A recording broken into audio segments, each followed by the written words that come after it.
We will be talking about UFO, UAP, government disinformation, and current news and activism. Um, where did I even want to start? Let me look at my topics on our topics list. Um, I've been, all this week I've been trying to contact some pretty high up people in the UFO ufology community, and I've been having a little bit of trouble getting a guest. So if you are watching this show or you are interested in this, I know we're small now, but this show is also being in the process of its early baby stages. Right now we're on YouTube, Twitter, and talk show, and I believe you can find us now on Apple Podcasts, and which would probably relay over into any other podcast network. You do have to dig for us. If you do find us, you might find some Yu-Gi-Oh stuff, but if you type in Beyond the Pendulum UFO, UAP, you will find us. So where do I even want to start? I had some stuff on this topic list. I should quickly say that we also, after like tonight's show, will also be available on Hive, hive.blog. You can find us there too. It's a blockchain social media, which is very interesting. If you don't know about it yet, you can upload videos censorship free. It's hive.blog. So where I wanted to start it off with, and this is like an old topic that's been brought up since the UFO UAP thing has been popping up in the news. So the Pentagon established or reestablished an office that tracked UFOs in space. I believe, what are they calling it? Hold on, let me scroll down. It's a long one here. It's called AARO, or the All Domain Anomaly Resolution Office. I know that a lot of people think that this subject is bullshit, but even the United States government says that this is real. They do not say that they are of alien origin, but they seem to have technology that outdoes ours. That's the thing, is that there were a lot of studies about what would happen if the public were to find out about believing that this UFO UAP tic tac, or whatever you want to call it, phenomenon was real.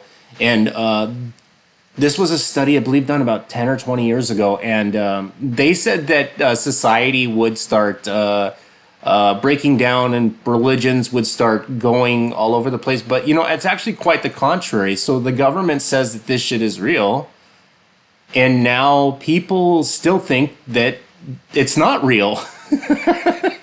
It's the opposite. When you tell people that even the Department of Defense, the Pentagon, the Navy have all verified that this is a real phenomenon, and the public still thinks that you're crazy when you start talking about this stuff. I don't. I mean, I've had my own experiences, and so has people I've known. And when you start talking about this, people think that you need to start taking crazy pills. I It's because society is so like dumbed down at large. Like, I mean, people still look at you crazy and think that you're crazy when you talk about like chemtrails and geoengineering. And there's plenty of information out there, from like the '60s and stuff when they're having congressional hearings on it. Like, people they just don't pay attention.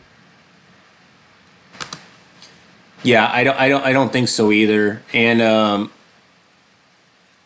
it's kind of weird. And I was listening to an old podcast. God, this had to have been at least 10 years old. But this was an old interview from a disinformation officer from the OSI office of the Air Force, and he was basically saying that he was involved in very high level government disinformation, with high profile cases, including, a physicist who was he thought he was listening to a UFO, but he was actually, this physicist was actually listening into the United States government trying to hack during the USSR days was trying to hack into one of their spy satellites that was taking pictures over classified bases where they were building a very obscure technology. And some of the disinformation campaigns, have been even documented. It was Linda Moulton Howe, that was they had canceled one of her, or their goal was to suppress her UFO special on HBO, and were very successful at it. And so it goes to show that I believe that the phenomenon has become so big to the point where the United States government can't even deny it. But there is also this level of disinformation, which I believe still goes on to this day, because I think that there's a lot more. How should I say? There's a lot more going on that we don't even know about. Like even the OSI officer, was verifying, that Roswell was real. There was one survivor. This being lived until like the 1950s, died in a facility, ate strawberry ice cream, liked to listen to Tibetan music, had no teeth, and died in captivity. I mean, you can't make that shit up. I mean, you can, but it's too weird. Tibetan music is kind of weird. It is kind of weird. I don't know what else to say. I mean, I guess everything that the government, I guess maybe the 1940s and 1950s was a different era, but now we're living, in the 2020s, and people now tend not to believe in this stuff. Yeah, well, what about that other guy, like the famous guy who worked at Area 51? What is Oh, his name? Say that again? Bob Lazar. Yeah, Bob Lazar, right? But his story seems super credible because, like, and he explained all of it, like about like reverse engineering these so-called craft and like the origin. And he didn't want to go public at first, and he was actually like his house was getting raided by the FBI and everything, and he was like on that Joe Rogan show, and while he was on the air, his house was getting raided again, and so and he said like they were doing tests in Area 51 in the sky, like at a specific day, like, I think it was on Wednesday at a specific time, and then they went there to go look at the sky, and they actually saw these things in the sky, right? And another thing is they like try to erase his entire history. Like they said he didn't go to like a specific university or whatever, and but then clearly like classmates seem to remember him. And he was actually like a brilliant inventor who put like a rocket engine on a, I think, a bike or something. So his story seemed incredible. Uh, So I don't know, and then there's other stories about the area too, like Area 51, but that's just one example, of course. Yeah, I believe there is some backstory to that, and I'm not sure if a lot of people know about this. So there was a rumor going around, and I think even what's his name, Bob Lazar revealed to the guy, the original reporter that had gone to him, that he had actually had some of this unantonium on him that he had taken from the lab. The reporter said he never actually saw it, but there was some verification that he actually did have this stuff. Bob Lazar at that point, I believe, was working with nuclear material, and I believe it's just a cover up because they said that he didn't have the proper permits to what do you call it, to save the what is it called, to save the to have like the nuclear materials what he had. I'm probably guessing he was working with like americium or something else, some other low level radioactive material. But I believe that was a cover up to raid his house. I think that happened. God, well, how long ago was that? That was maybe like, that was recent, but not that recent. Yeah, and the interesting thing is actually that That he was recent. mentioned that that stuff that wasn't on a periodic table, right? Yet. No, no, no. We haven't even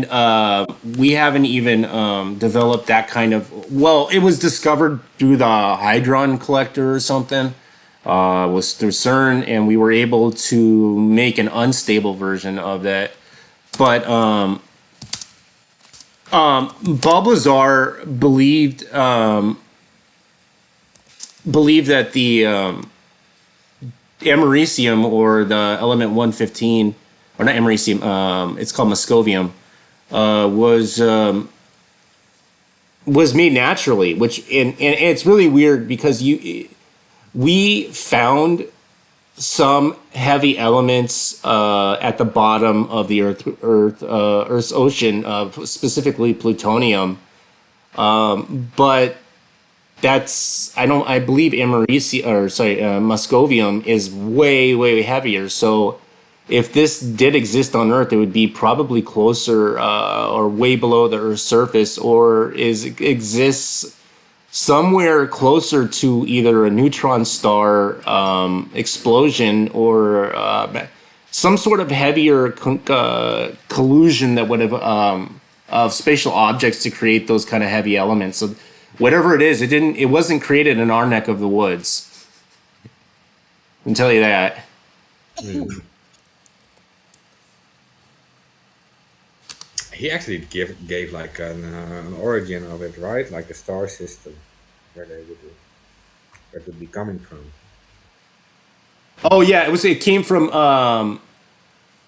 the star system that he read up in the, what's it called, in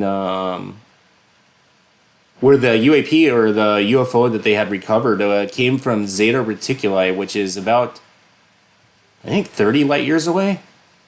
Yeah, which is also not that far. Like No. in terms of like, amount of light years like, compared to other. So technically, if they're like really advanced, they probably would be able to travel that far. So yeah, it's like it's not 10 thousands of light years away. No, it is 30 light years.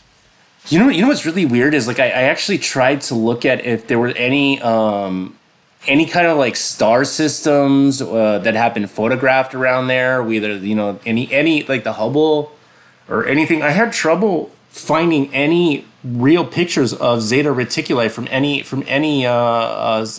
what's called astronomy foundations. So I'm not really sure why haven't like the James Webb Telescope or Hubble been looking at the Zeta Reticuli system. Yeah, yeah. So it's also weird because we're looking at it from like a human perspective too, right? And then 60 light years, and if you then travel at speed of light, it will take you 60 years, right? Which is a long time. I mean, any human will die in that time. You're 20, 25 years old, you go on a ship and you travel. It takes 60 years, you'll be dead and you're all right. But we don't like, think about the fact that maybe these like life forms live for 500 years or 1,000 years because they play around with their oxygen or whatever, or they cured like these illnesses that we all die from. Or yeah, they're just different than humans and they just live a lot longer. So say like 60 years and you carry like a giant spaceship, right? I mean like really big, like like miles or tens of miles. And you travel like at half the light speed and you take like 120 years to arrive here. But you're completely like self-sufficient as a ship and you just hang around like here somewhere close to our solar system, right? And then you can just visit us all the time. And uh, we don't really consider those things, I think. But it all makes perfect sense that you can do it like that, or you uh, land on a place like on Mars or something, or on the moon. That is, the moon will be is not really habitable. But if you're like on Mars and you have like some equipment with you, you just dig into the ground or something, and you can actually build something there, and you just stick around. So yeah, I'm that's the thing. So yeah, 30 light years, not that far. No, and I'm just surprised that I haven't seen any real studies into that star system, which is like a binary star system. That's the part that weirds me out. Yeah. Yeah, I just put something in the chat channel here. I was looking it up whenever you said that, and there was some kind of observatory or something that was actually studying it over in the UAE somewhere. I dropped the doc in the general room there. Okay. See, and if you Well, look at that's about all, the only valid thing I see so see, far. look at like old religions, right? Look at the Quran, for example. That has like Allah, which God, comes from the Sirius, right? And there's like a few mentions that he is the Lord of Sirius, right? And the Sirius is only 8.6 light years away. It's even closer, right? And if you travel at the speed of light, it takes you only 8 years to come to get over here. Travel half the speed of light, and we're like with some equipment, we will already be close to traveling that fast, like really small drones and whatever, very soon. So to say they're like 1,000 years ahead of us or 1,000,000 years ahead of us, they will be easily able to travel like half the speed of light or even faster. So it won't take like 15 years or something to travel here, which is long, but which is not even close as long as it would take the old explorers, like with their wooden ships, to travel to America from Europe. Yeah. So yeah, we have explorers like in the 16th century, 17th century with their huge galleons and stuff. They would travel easily months overseas, whatever. And if you argue a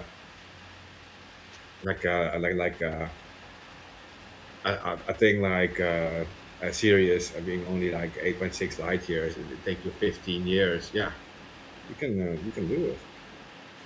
Like so, and in the Quran, there's also some knowledge that I shouldn't even be here, but be available to you. But I'm sure. Did we ever discuss that? I don't think so. It's funny. Look at the Zeta Reticuli was actually taken. The info she just sent was taken off the entry list for observation. What the fuck? That's crazy.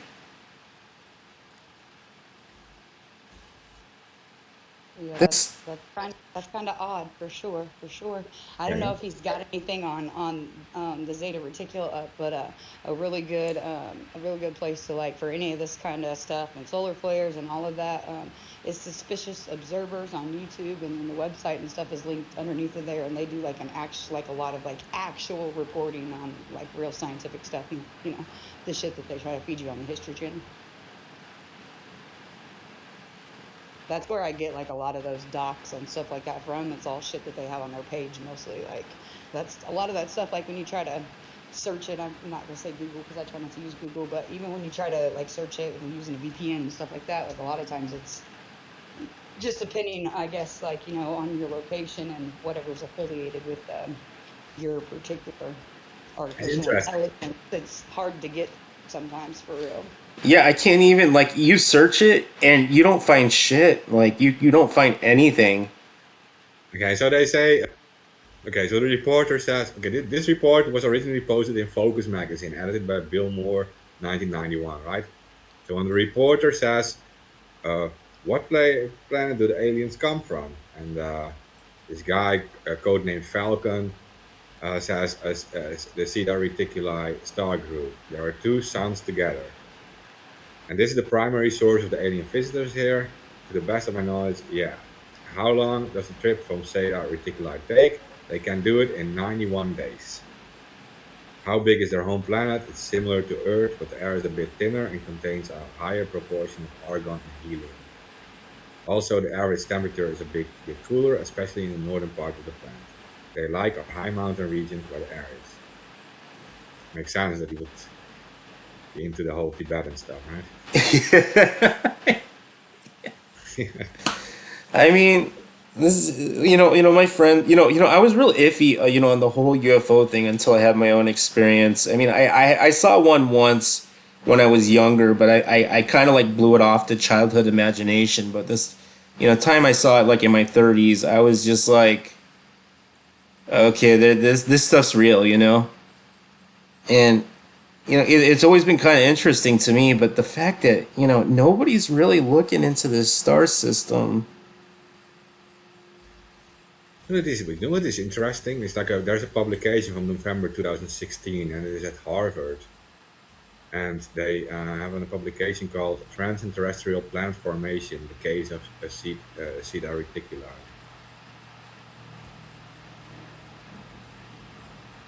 Um, a very interesting and well-known system where one of the components hosts an exo-Kuiper belt and the other component is a single lonely star. It kind of makes me want to get like a refractor telescope and like see if I can get like a like see. Oh, but you can only see it. Yeah, you can only see Zeta Reticuli like not where I live. You got to be in Puerto Rico or something. You got to be in the southern hemisphere.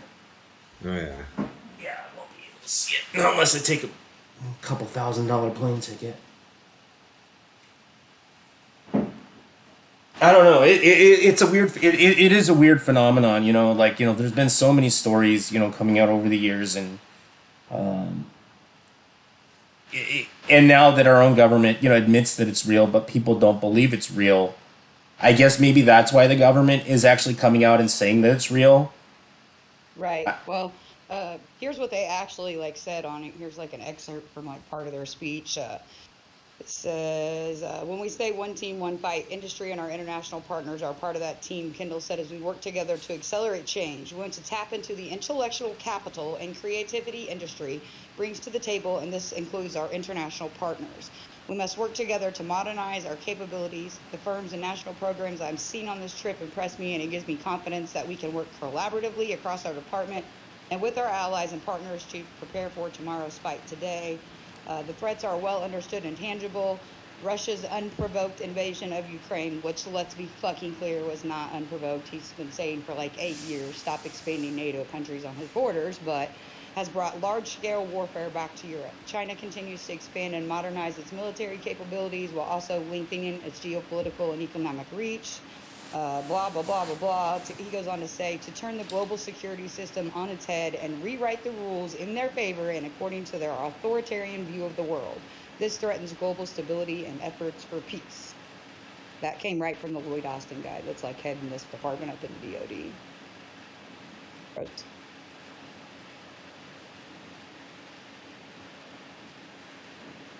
Oh, sorry, I was a little confused. I thought this was about UFOs. My bad. Yeah, I mean, it is about the UFOs. It's about the new department or whatever. Oh yeah, yeah, Department of yeah, Defense. yeah, yeah, Yeah, the yeah. Department of Defense is the one that is, you know what I'm saying, over all of that new department. So that's from part of their hearing. Like I really don't have a whole lot to say about them. The Pentagon opening up a new office. Considering that we already, I believe we already have multiple aircraft and have had made first contact multiple times. I think these offices are more of a charade because now there's so much evidence they can't deny it, and how the naval videos that we're showing here on the GIF in the background of the show have already been released. I think it's I think that they had to do it, but I think it's like a dog and pony show, for what is actually going on. Oh, well, isn't it always a dog and pony show for what's actually going on? Like, huh? Well, I believe that we are trying to, or might possibly have reverse engineered this stuff, but according to Bob Lazar, this kind of technology is not won't be available until there are major leaps in physics. And he says we're not. This is not like a million years ahead technology. He says this is couple hundreds of years advanced technology. So first of all, he said that the only thing that's really restricting us besides the element that's needed to power this is really the immense power. And he says the reactor, its fuel was using element 115, which was done through a non-ionizing radioactive reaction. So we're talking gigawatts, way above whatever we are currently able to do. This is beyond. He said cold fusion will probably never happen. due to some of the problems that are involved with it. Because there's been no real advancements, even since the last time he was interviewed. There's been no real advancements in cold fusion technology. So this is maybe in another 100 years we might be able to do what these guys are doing. I don't believe that we would need something like Moscovium or element 115 or some type of isotope. I believe that we might be able to do the same thing using the current elements that we can find, using plutonium and other stuff. Yeah. Yeah, I mean you're probably right. Like in Tesla's energy and shit, kind of like use the energy of the sun and like something to do with copper and some element. I can't remember what the element is right now off the top of my head, but I think I think Tesla still holds a patent on it. Maybe it's from like 1900 or 1901 or some shit like that. Well, yeah, he was trying to gather energy he believed that was inert in the atmosphere, and we've been doing Yeah. that. We did that once. We did an experiment where we had the STS drop a cable line down into the ionosphere. It was about 100, what was it, about 100 miles or something, cable, Right. and the thing actually collected so much energy that the thing actually melted itself from the STS. So it is possible, you know. Well, yeah, I mean, it is absolutely possible. It just depends, like, on how deep, like, you want to dig into this stuff. You know what I mean? But like the like the ancients, like the Egyptians and stuff like this, like they definitely use this technology. I think, anyways, from the research that I've done, and they, part of the way they did that was gathering, like the static electricity out of the air and stuff. So Well, I've been listening to a lot of people, that are, archaeologists and stuff like that. They say that, the history of mankind, and we're finding more and more stuff that doesn't make any sense. Like yeah, we've been totally fucking lied to. yeah, the probably there's been more evidence than not pointing to a pre-ice age or the end of the ice age civilizations, existing, about 10, 15,000 years ago. And they're saying that, the history of man on this planet, technology wise, might be cyclical. And why it might be cyclical, it might not be linear, due to catastrophic events that happen every 10 or 15,000 years. Yeah, mudslides and things like that. Yeah. Yeah, ice ages, stuff like that. So because like they thought that, the what was going on in Mesopotamia, what was the earliest stuff that we found, but now we're finding that when civilization was developing in Mesopotamia, was also developing in South America. And there's even weirder shit that I've even heard of, where there are certain tribes from Polynesia saying that they originally came from Antarctica. Right. So Yeah. that's predating Mesopotamia. We're talking tens of thousands of years ago. The entire history, like of the human race and societies and stuff like that. Like we've all been lied to the entire time. Like uh, they can talk about the theologians and things like that, and it takes you back to like the giants, the red-haired people. Which a lot of people think that shit's conspiracy, but I mean, there's declassified documents on it, and there's plenty of like archaeologists and geologists that have been doing studies and stuff. Like in the 80s and the 90s, they were kind of like laughed at and shunned by their colleagues, and so, but as they've studied the fossil records and carbon footprints and stuff, like it's become more and more apparent, like that all of our dating and stuff has been wrong, and now that society's grown some or whatever, and our technology has progressed some, like they're releasing the information. It's totally valid, but Well, we can also use some logic, right? I mean, like 200 years ago, people were still driving, riding horses, right? And now we're like traveling with rockets and everything. So all right. But I if, mean that if humans, that takes you back to. Go ahead, Mark. no, I'm saying if humans exist for like what they say 200,000 years, there's no reason why hasn't, why this would never have happened before. It's like Right. if you say like 100,000 years ago, there was also like a 200 or 300 years of advancement that they would travel, yeah, to other planets and everything. It's very much possible, right? And it just disappeared again due to some catastrophe or Yeah, something. yeah, catastrophic event, right? Yeah, mudslide, comets hitting the earth and things like that. Yeah, but just like look at like like American history and stuff. Like you go and look at like some of the like the mansions and stuff that like the Rockefellers they were building like in the early 1900s, but you want us to believe that they had all the technology to build all these buildings, gigantic fucking huge mansions and shit in less than 10 years, but people are on horse and wagon and we don't have indoor plumbing. I mean, if you really start to dig a little bit, like shit doesn't add up for real. No, it doesn't. It doesn't really add up, and we're finding. Well, it is kind of weird how human society has really developed so much in like 100 years. It's crazy. Yeah, and also how it originates from only like a few scientists. If you think about like Tesla, for example, the amount of work he did on his own. So there's no saying that like what if you had like an isolated a little culture somewhere on the planet that had similar scientists that would develop this kind of stuff? Because you're talking about like what you're saying, like 100 years, maybe 150 years, going from driving riding horses to riding missiles, right? So that's the thing. And they could also have developed that, and then you have an isolated little thing, and maybe like, yeah, like a catastrophe or a great flood or something.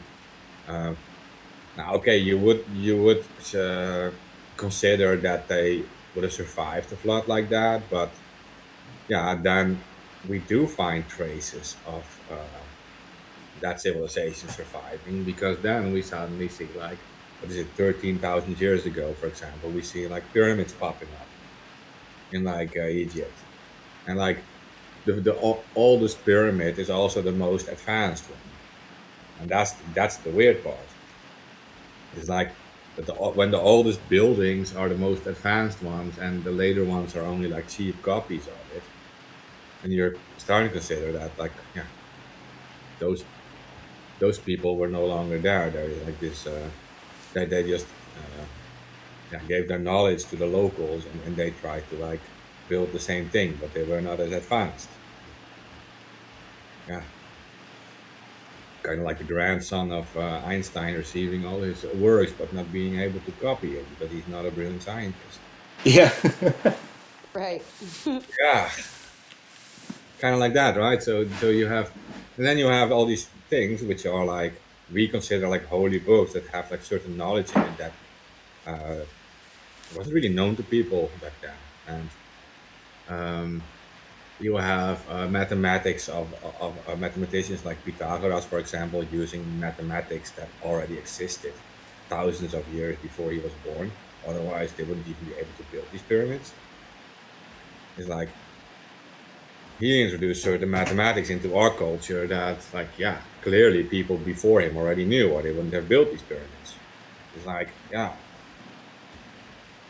And then, exactly like Mad Mom says, there are some elites or some secret societies with knowledge, and that makes you consider that they do have a lot of this old knowledge, and that they might just give it to the members of their society, who then become like very powerful and popular in our society with it.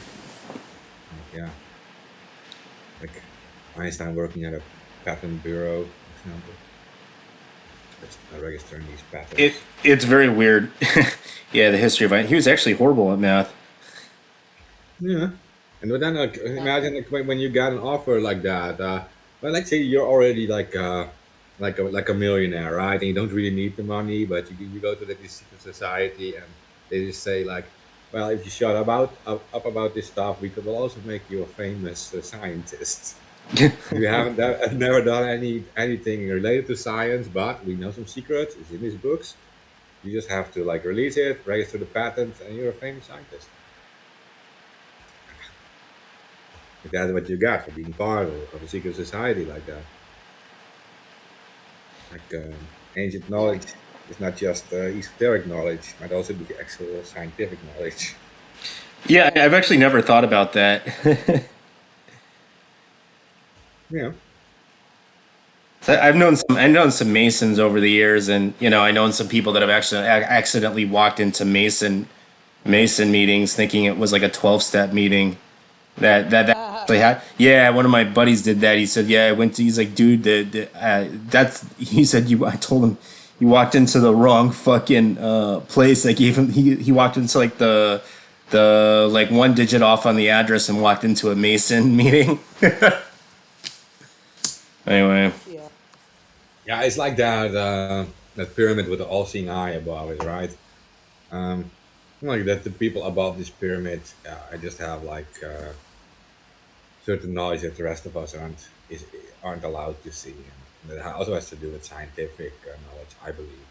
So that's why it's so attractive to some to be part of it, because I do believe that many of these people are actually really smart and aren't just in it for the whole secretive sex cult stuff. right. They're actually just in it because they actually think that there's a lot of knowledge that no one else has. Like Well, they build because these they whole. probably possess the actual, you know what I'm saying, like the actual knowledge, like, but they don't want the rest of us to have it. That's Hmm. that's my view. But Yeah, but they also feel superior over the rest because they say like, yeah, you guys are ignorant because you don't have the full knowledge, right? So that's why we are better and we know better how to steer you guys in the right direction because we have access to this stuff. So, and they actually feel superior, I think too. So just think of it like think of it like purely if you think of it purely scientific, right? Look at like mummification, for example, and these pharaohs talking about the afterlife. Now we can consider they really talk about the afterlife, and why would they give all these gold and diamonds with a dying pharaoh in some box? Uh, Maybe they actually think there is a thing called keeping the DNA stored and actually cloning like a new child, and that person inheriting all the gold because it's an actual family member. Yeah, Oh, I never thought about that. we don't look about it like we don't look at it in a scientific way. We look at it like all like a religious way. But what if they were really advanced and they were just actually just like storing this DNA, keeping this DNA available, and then you can later on, like thousands of years later, assuming that you're scared of some kind of like big disaster, but you're assuming that they still have the knowledge in the future that they clone your yeah. Then you take all of your goods with you. Yeah, because you inherit it, right? Because you have a Yeah. genetic yeah. So you become a pharaoh again? Like, yeah, all this gold is mine. I'm like literally the same DNA as the pharaoh guy. So yeah, right, I just dropped another doc in the room or whatever it's like from the CIA reading room, and it's nothing but documents on like unidentified flying objects. And it's from like the FOIA request CIA room, so it's all like, declassified, like legitimate documents. So people can't be like, oh, fake news. No, no, here's the declassified documents, like literally from the CIA website. yeah. How many years does it take for them to like declassify something? I heard like with Kennedy it was like 80 years or something, or 60 years. Something like Yeah, that. Yeah. yeah, it depends on like what information you request, what departments it's going to, like how far behind on their backlog it is, like how large the data request that you did is, like they just did like a big thing or whatever to like speed up FOIA requests and stuff. I think I dropped it here too, but I might have just tweeted it. I don't know how to get it from my clipboard. Give me a few, because they do like an oversight on how quickly they're answering for a request, and there's a huge backlog. So that's been something that we've kind of been focusing on for a few years. Yeah, I'm looking at the one in Tashkent. That's crazy. That's definitely not a meteor. Wow. Crazy.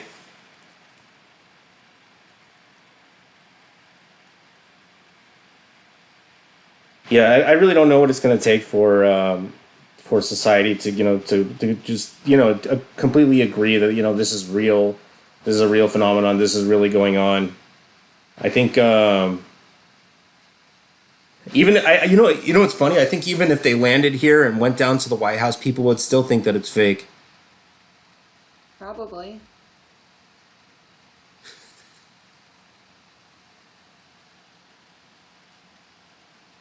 I don't know. What do you think, Mark? What do you think would happen if they came here, landed in the White House? White House. Do you think landed in front of the White House? Do you think that people would still think that it's fake? I don't know. They would probably think it's part of some kind of like movie or something. I don't know. But yeah, I don't know. I don't even think they can understand it. People will probably think it's fake. Yeah. Or not that it's actually like aliens or something, but just like genetically engineered humans or something. No, but okay. So I did read.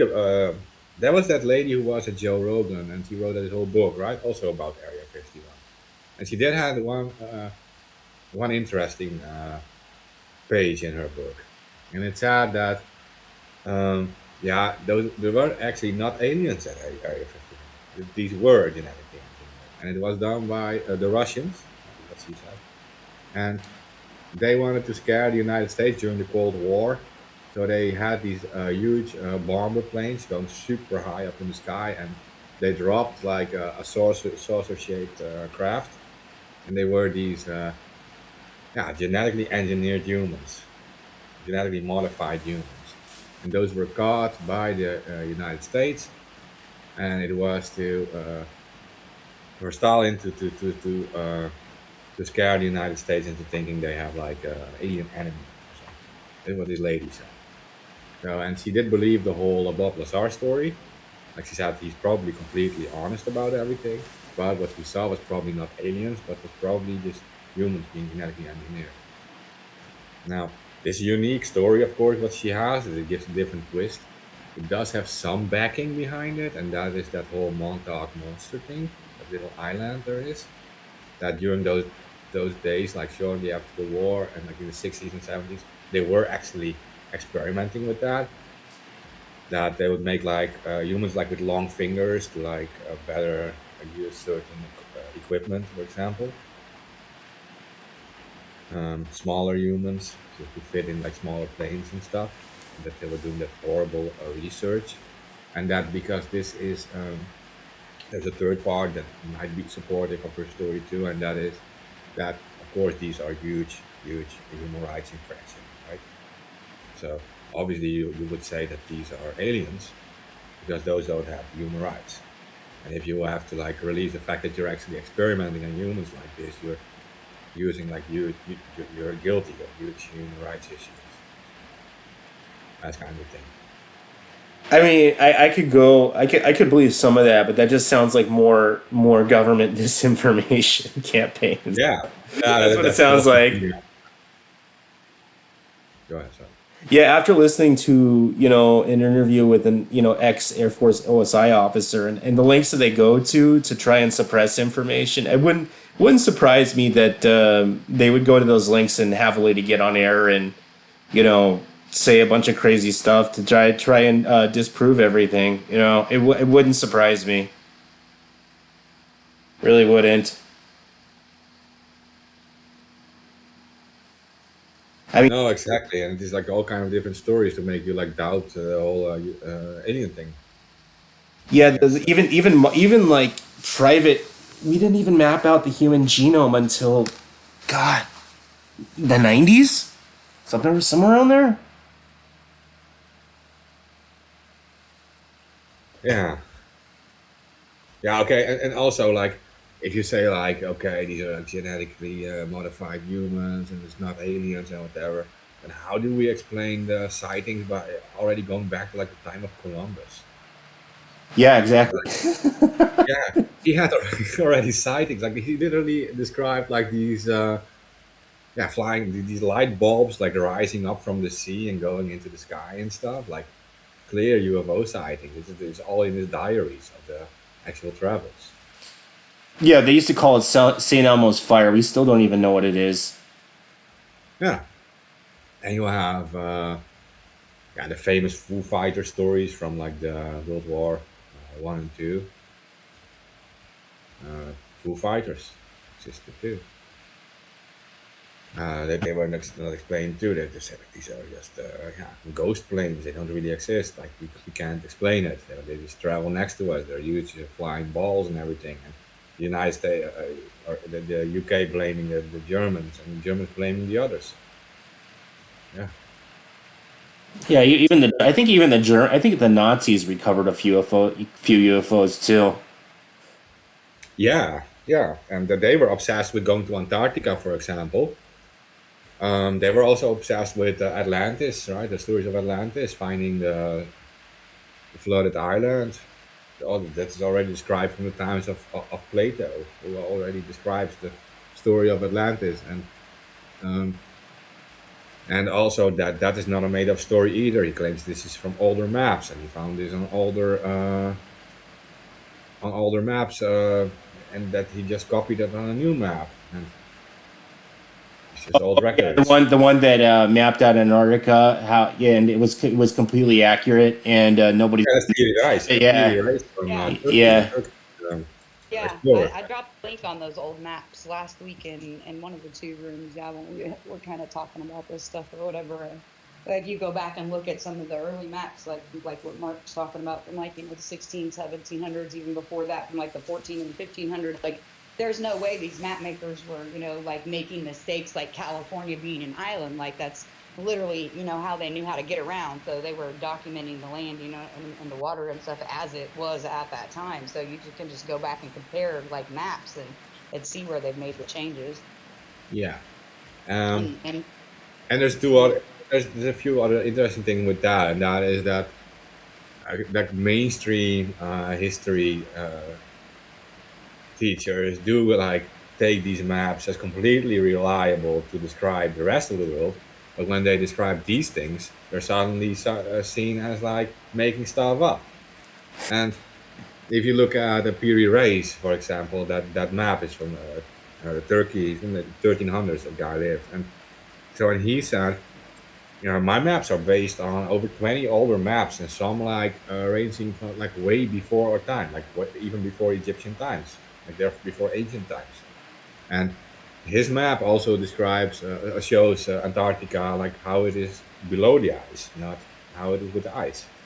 Like literally, if you take the ice away, and they know it from seismologic experiment, that it shows how it's underneath the ice, which isn't must it's probably like 14,000 years ago before it had no ice. So makes no sense.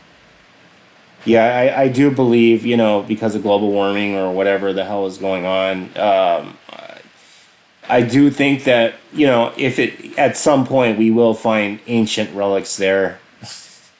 I've always believed that even since I was young.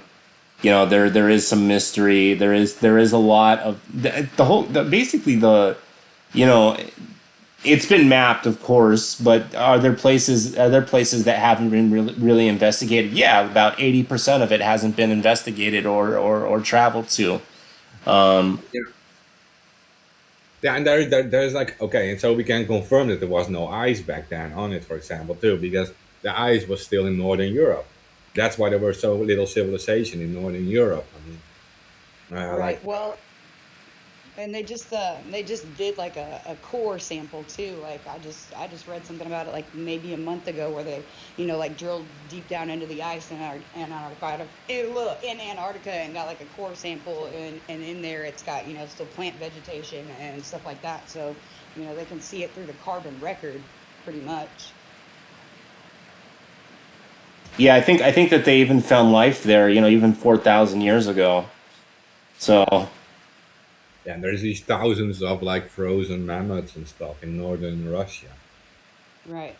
Well, and that's just like we're all old enough to remember, like, okay, so when we were going to school in like elementary, you know what I mean? Like it was Eurasia, it wasn't broken down into all the countries it is now. And like, I mean, I don't know about you guys, but I learned about what is it that they called it? Pan something or another when the all the continents were together. What's the word? Can't think of it right now. Pangea. Pangea, that's it. Yeah, but okay, it's kind of weird, but because like the reason we have so few of these frozen mammoths is because they were so well contained in the ice that these people just dug them up and just ate them. Like the meat was perfect, and they literally were eating these frozen mammoths and everything, and they're in the north of South Siberia. Yeah, it was so it's like a giant freezer. Yeah, so that's the thing. Like, yeah, I mean, the deeper that you get into, kind of this topic, like, and you get to like the giants and the red-haired people and stuff like that, it will actually tell you that like that Atlantis was in the United States, and that like pretty much humankind like migrated from there after a series of different cataclysmic events like the mudslides and things like that. But it's a rabbit hole for sure. well, there's several things on the all world maps that don't make sense. Yeah, there is, and I dropped a link into the chat just a few minutes ago from like the very like first recorded map. It's got those in there. If you guys want to like put it up or whatever, I don't know if you can, but I dropped that link in there. That's the last link I dropped, I think.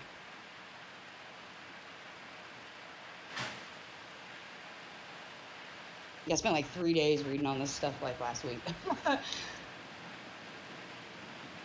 Yeah, and then also like um, that's also the weird thing. Like if you look at like Sumerians or like Egyptians, and that we take like all the records very serious, except when they talk about gods and visitors for some reason. Like we take all the records as reliable. Like they even have like a book of kings and stuff in Yeah, Sumeria, where some kings lived thousands of years. I think there was one king who lived like 24,000 years. Like, yeah, is anyone actually reading this? Like, they have a book where we have all their kings listed. Some of these kings are listed in our history books as being their yeah. kings, but the other ones Yep. listed, we didn't list it. We didn't list them because they lived 24,000 years. And it doesn't make sense. All right. So that's the thing.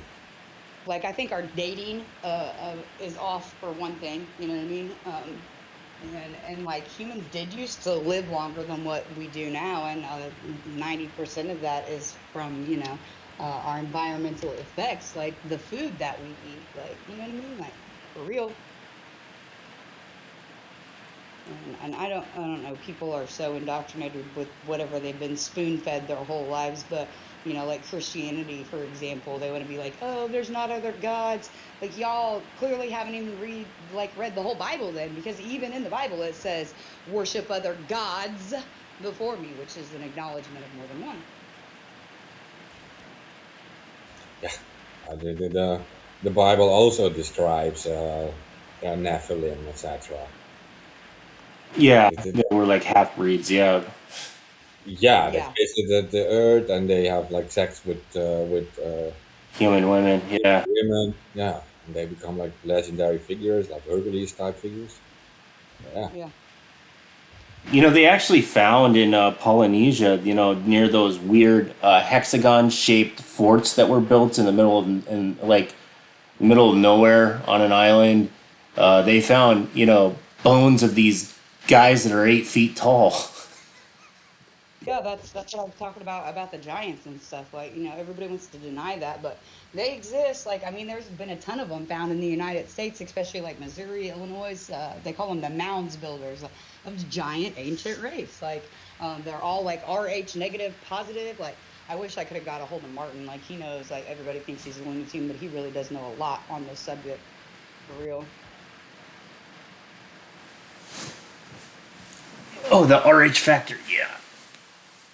Yeah, yeah, he knows a lot on the RH factor stuff and how it ties in, like to like speak on it, a little bit more educated than what I could, because he's researched it obviously a lot more than I have.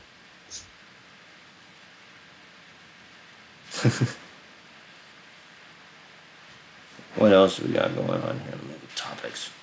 Um, let's see here. Oh god, we were talking a lot, weren't we? In here. Uh, Possible disinformation campaign. Oh yeah, Congress has been making bills out there to make it easier to report UFO, UAP phenomenon. But like I said, along with the OSI, officer that I heard for the disinformation campaign, I don't know. I really don't know how effective it would be to report any of this stuff to Congress or an official, because as well as I do that it probably won't go anywhere. But The thing that did kind of surprise me is that they wanted Travis Taylor. I'm not sure if you guys are you any guys familiar with him? Travis Taylor, not ringing a bell. No, Not but right Travis now and off the top of my head. So he's like a TV celebrity, and he is also a I believe he worked in like astrophysics, and he's got a whole bunch of degrees in X, Y, and Z. He's been on that show Skinwalker Ranch. He's been on, a bunch of science channel documentaries, and they want him. I think they're putting him as the head scientist on the UAP program. This guy's, yeah, oh yeah, go ahead. I remember him now. Yeah, he's like a like he went to so many universities. He's like a yeah. I saw him on the Skinwalker Ranch thing, and he is from the Auburn University, University of Western Sydney, University of Alabama, and so he worked for the Department of Defense, for NASA, and everything. Like he kind of knows what he's talking about when he's talking about rocket technology and everything. Yeah, they want him. They're having him as the head scientist for the UAP program, which some people in the UFO community have said that they're just having some Yahoo up there, who believes everything, and this guy knows what he's talking about. This guy's I don't know. I think it's the right guy to put him in there.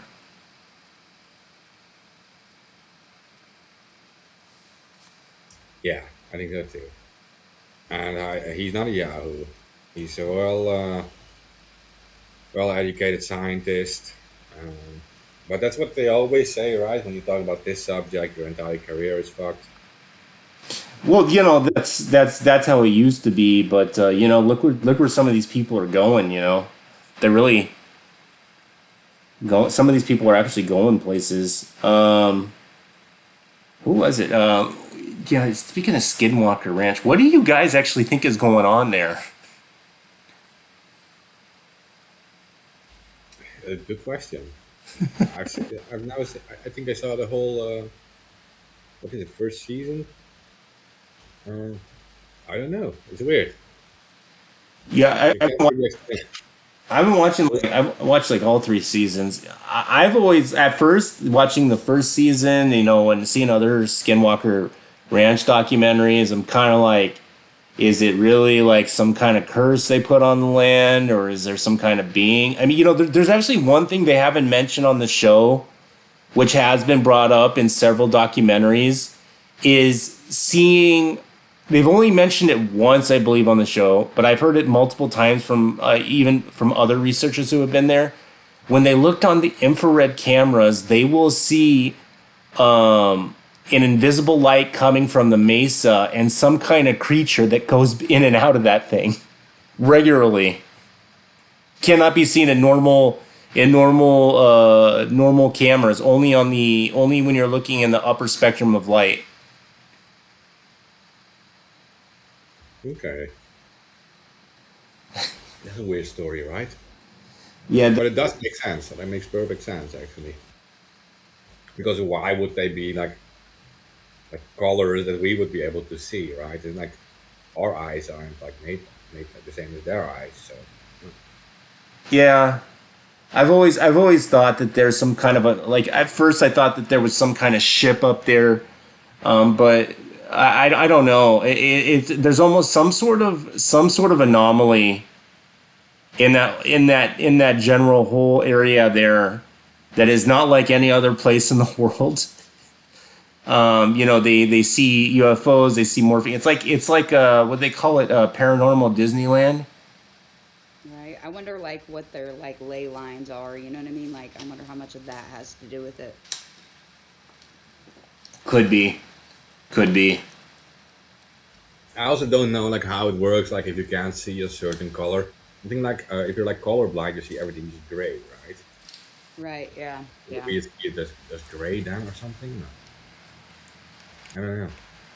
Yeah, Or I it's think just that. like there's like certain colors in the rainbow that we can't see either. So Yeah, we can't see infrared or deep ultraviolet. There's only so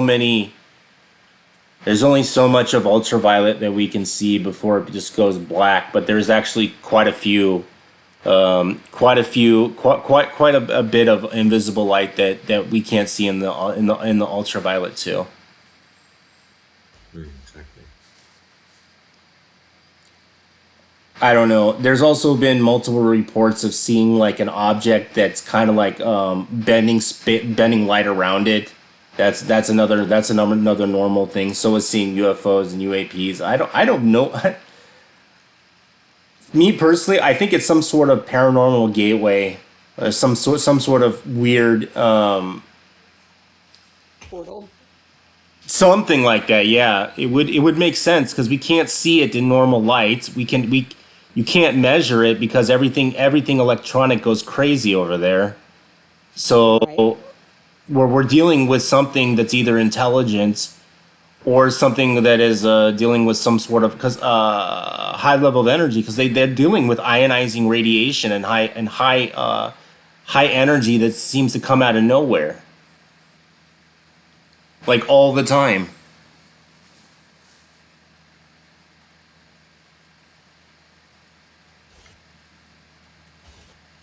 Yeah, so in that Skinwalker Ranch thing, is it that the guy was getting like really sick when they tried to like open this thing, like go downstairs? So Or yeah, when they're investigating it, yeah, people do report getting sick. People do have weird heart anomalies. They will get radiation burns. All sorts of weird stuff happens over there's some sort of physical object there that we can't view or see or record, and it does seem to have some sort of intelligence there too, which is baffles people.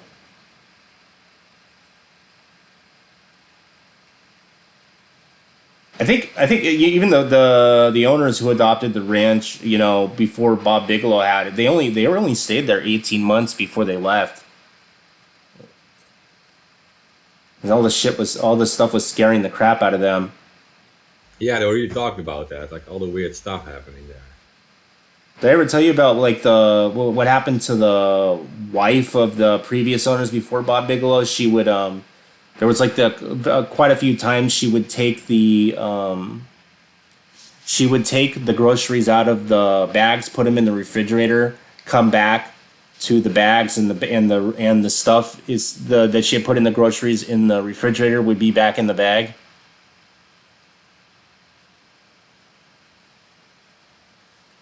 That's weird. Yeah. Oh, Is it like a time thing or is it like a ghost thing? it could be like if you're dealing with some sort of anomaly, or portal. I mean, there might be hiccups. Yeah. That's also how they describe a lot of like ghost sightings too. Like there are some really legitimate scientists. It's a weird word to say legitimate scientists, but there are some scientists who try to like really explain these ghost sightings, for example, in a scientific way, and they say like maybe it's like leftover energy of someone who was there, like that we detect, that it is actually legitimate because a lot of these ghost sightings are like they can't just easily explain them away. Like some, of course, yeah, you have the people who like really want to like make money out of it or something, and they want to get famous with it. Like this is the famous ghost house or something. I'm living there, so visit us. But there's also like the really intense ghost sightings that you can't explain away. Like there was this little girl. Wasn't this like that?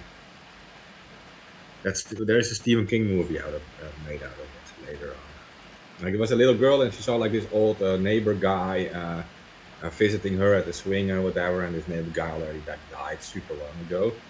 She was really convinced that she saw this neighbor guy. It was an old dude with a hat on, and so and like these scientists visited that house and everything, and they used these detectors and they did detect like some energy thing. Um, They're explaining it like maybe it's leftover energy or something that there is that there's all kind of stuff outside of a body that we're not really aware of, and that we just leave some traces behind of it. Yeah, I do think that there's a lot more to the whole ghost phenomenon thing. I think I do believe it's real, but I think that this universe is too weird for us to understand with our current technology. Yeah, and then there's also the thing that, for example, like they say, like sounds never leave the earth, for example. Oh yeah, I So heard about that. Yeah, where sounds actually travel downwards. yeah, so they're still there. So like every sound we ever made, like humans or whatever, those sounds are still somewhere on the planet that like travel around, and what they say travel downstairs.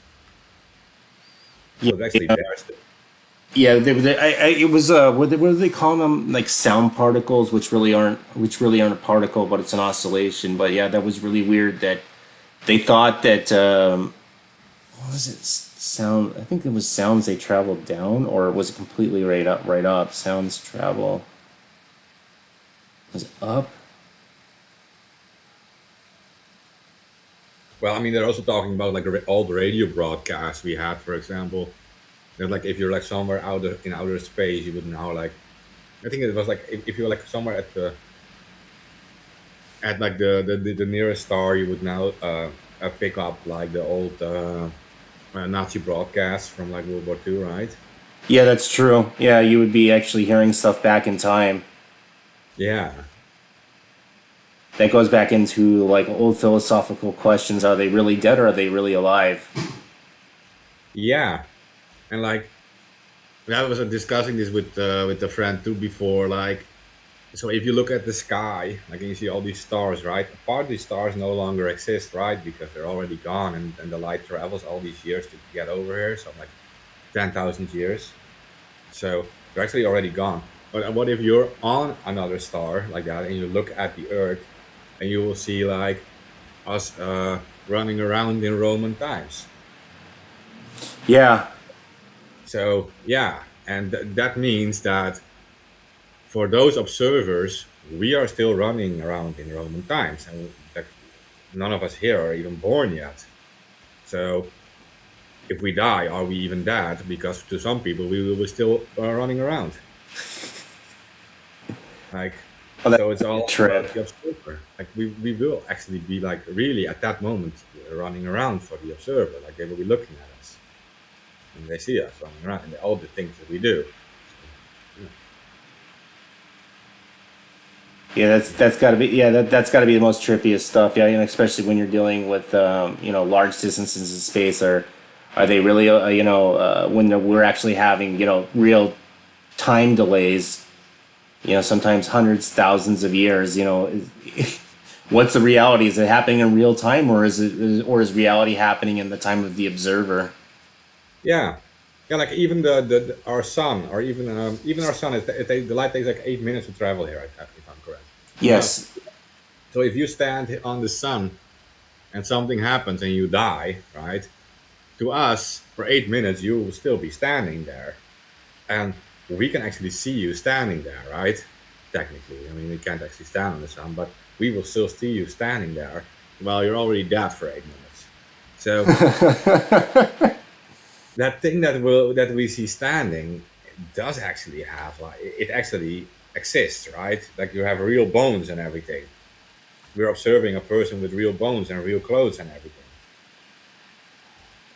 It's gonna be the most trippy things. Really do think that the universe is much more, um, how should I say, much more different than we all think. I really don't think that time is not exactly linear.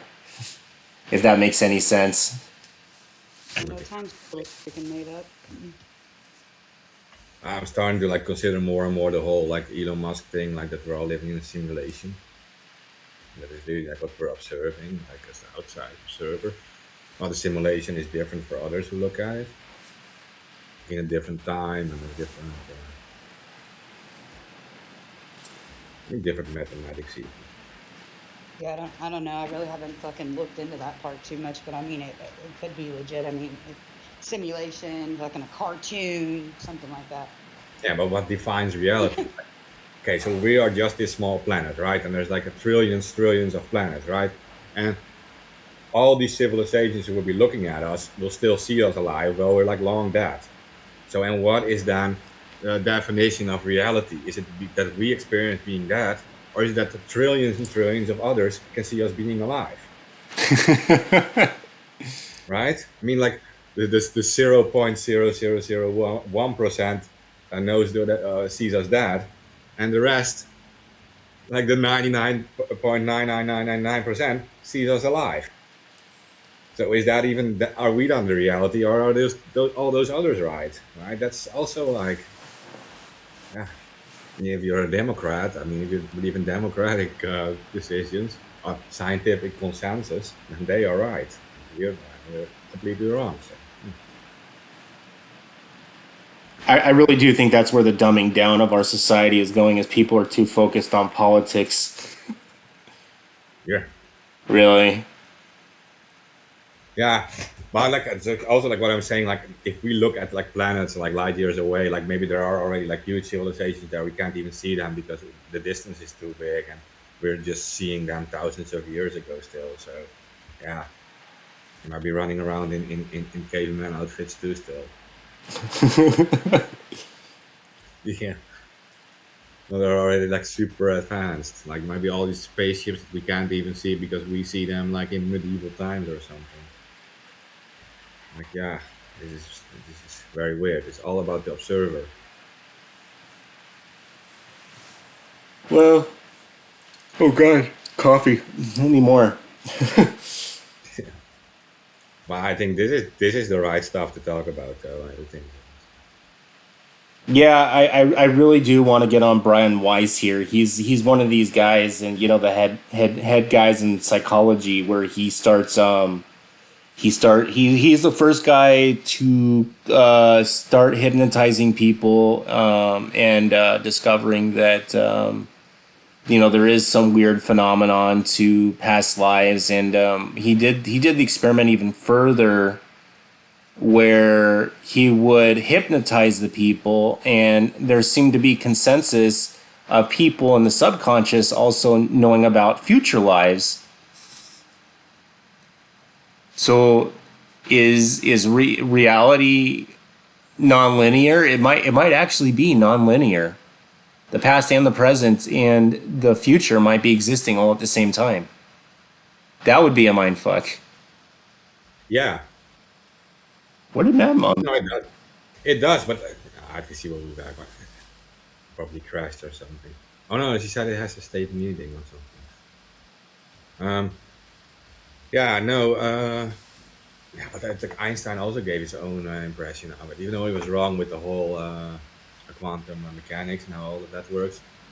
But he did say it's all relative, right? And maybe you could say like it's relative to the observer. Like, yeah, um, that's that thing. Like he explained it really well with that clock thing. Like if you have a clock in a plane, right, with like a little laser thing bouncing to the left and to the right, that actually when the plane is traveling, it is kind of like also moving forward. So the distance is longer than just going left and right. It's also going forward. So it takes longer, but still to the observer, it's the exact same. So um, and it's kind of like when you like meet if you travel at light speed and you meet another spaceship traveling at light speed.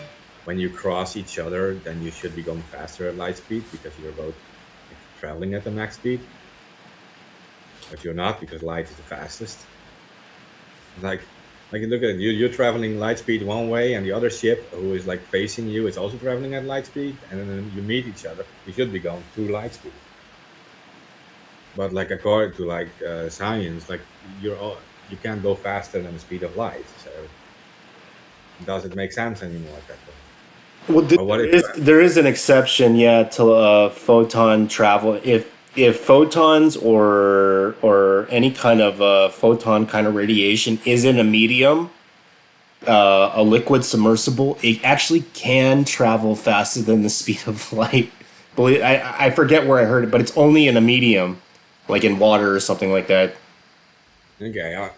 And like, does gravity have effect on light? If light is a Yes, particle? yeah, it does. It does. The gravity So that means if affects you particles. so that means if you throw light at the Earth at light speed, it must be traveling the speed of light plus the gravity pulling it. So it must be going faster than the speed of light, right? No, not necessarily. I believe it travels at a constant. It just bends it or something, or that's why when we look at the sun, we can see stars that are behind the sun.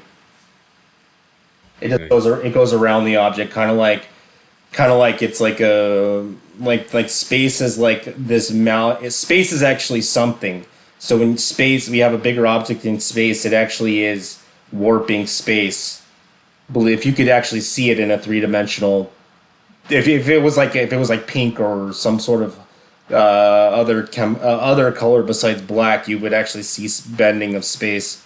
But I believe light travels at a true constant unless it's like in a medium. But like like what they were saying with Bob Lazar and these other people who have thought about traveling faster than light. It is possible if you're bending space around you that you can travel faster than the speed of light, and it would be trippy because you would actually see like similar to what it's Star Wars when they go to light speed, how you see the light kind of come at you because you're going faster than the speed of light. Yeah. You would actually observe something like that. I think if you were traveling at the speed of light or faster, everything would look black. Isn't that weird? It's like, That's but also you don't age, right? I mean, yeah. what do you think? Time slows down for you, but everybody else it's speeding up. If you are traveling faster than the speed of light, so you could actually time travel, real for real. So let's say you go 1 light year, you come back, and you go 1 light year away, come 1 light year back. You're traveling at the speed of light, so that you're. It's only been 2 days for you, but it's been 2 years for everybody else. Yeah, That's crazy, isn't it? it is. It is. Okay, this is like I'm not even sure how true it is, right? Because we can't even do it yet. We've actually done experiments, yeah, where they had the twins in NASA, where they had the identical twins. One stayed on Earth, one stayed in the International Space Station. I think for like almost a year, and they were one. The other twin was actually 45 seconds younger than the other guy because they're traveling at what 24,000 miles per second or something, 17,000 miles per second. So we do observe the slowing down of time when you're traveling faster. It is an observable effect. In fact, so much so that the GPS systems have to constantly be updated because of time dilation. Okay. Yeah, it's a real thing. I always wanted a time machine though. I really. Yeah, then we all like, what would you do if you had a time machine? Would you change Oh, history? yeah, no, I would just make myself rich. Get the winning Oh yeah, numbers, do it once, come back. that is the Back to the Future strategy. Yeah. Like the Biff, yeah. Yeah, Like how you? I'd probably do the same. Right. I would probably, but I would. Okay, but this is not to change the time too much. I would probably do like the a lotto numbers and whatever where there wasn't any winner, and then become the winner, or like the uh, soccer batting, and then because like when there is a winner and you suddenly become the winner, then you're like changing history, right? Because that person does like all kind of stuff. They do that now though. They have like point shaving, which is pretty much when like players collaborate with sports bettors to like determine the outcome of the game.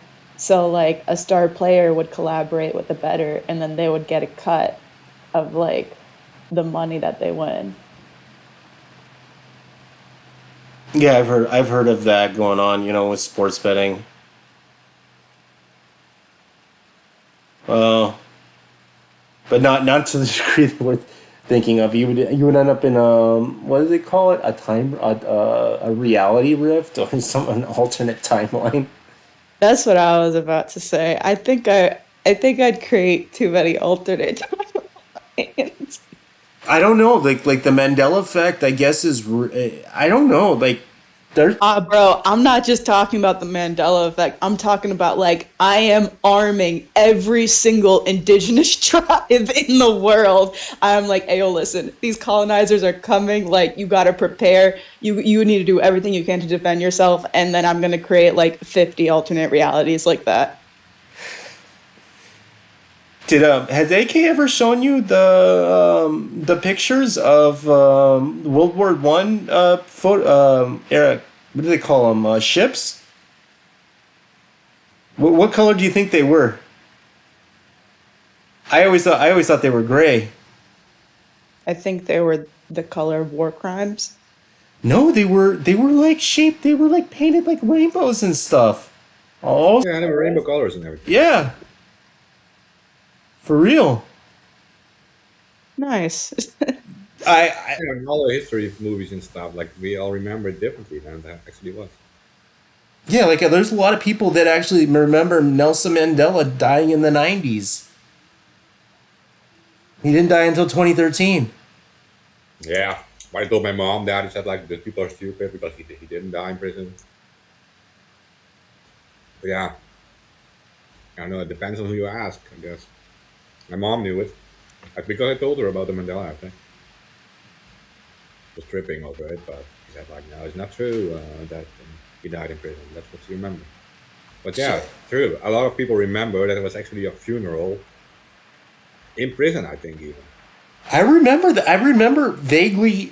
I vaguely remember thinking I thought I saw that on TV, but it never happened. Yeah, but did you Damn. check? Did you see? Did you check C-3PO's silver leg? Yeah, yeah, yeah. That tripped me out. I thought it was red. No, it's silver. Yeah. In the original Star Wars thing, it is just one silver leg. Yeah. Interesting. Watch them. Yeah. There really are a bunch of time travelers screwing up the timeline. Next thing you know, Hitler's still alive, and we're all in Nazi Germany. Hey, bro, if that's the case, y'all got to do a better job. Come on now.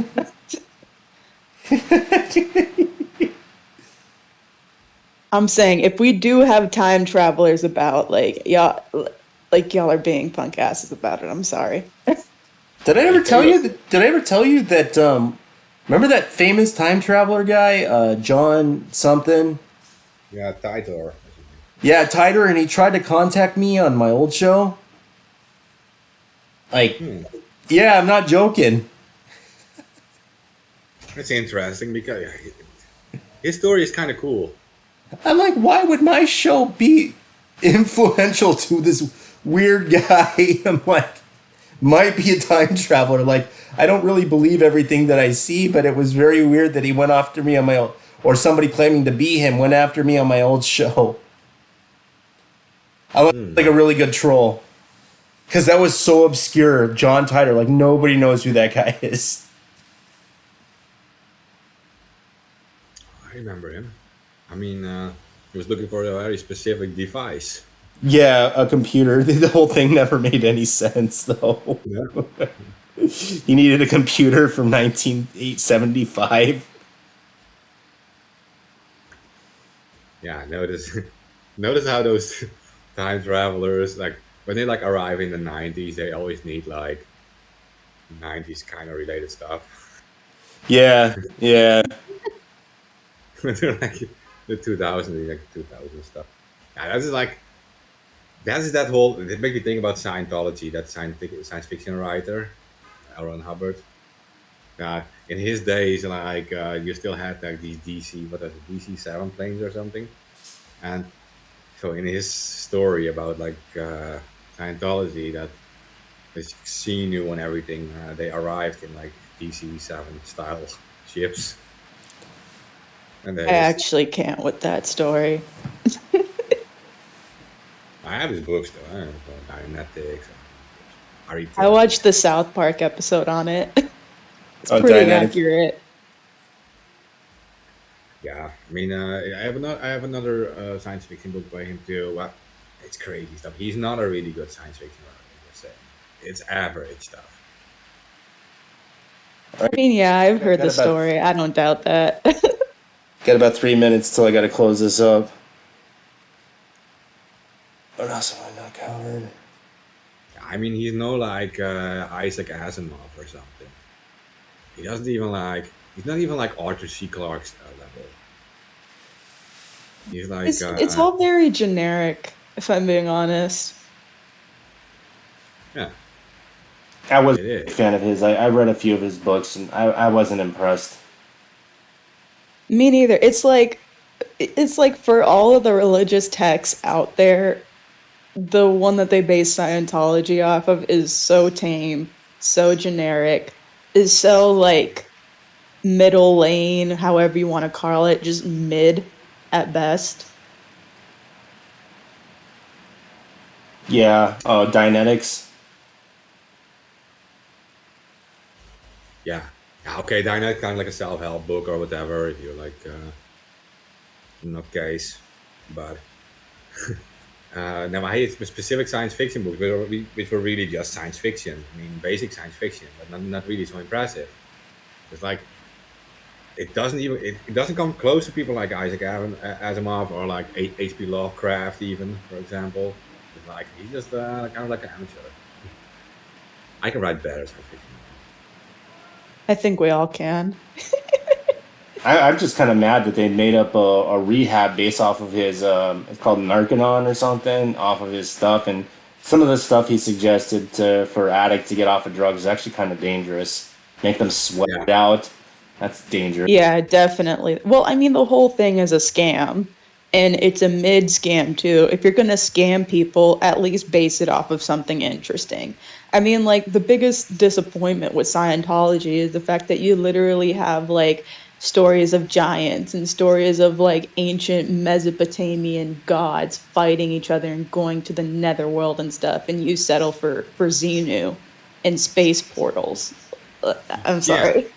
yeah. Well, like real mythology is way more impressive than that. Yeah. Right? No, exactly. The real mythology, like in Sumeria and everything, those stories are way, way better. Maybe because they actually happened, but yeah. Um, All right, guys, I gotta close up the show.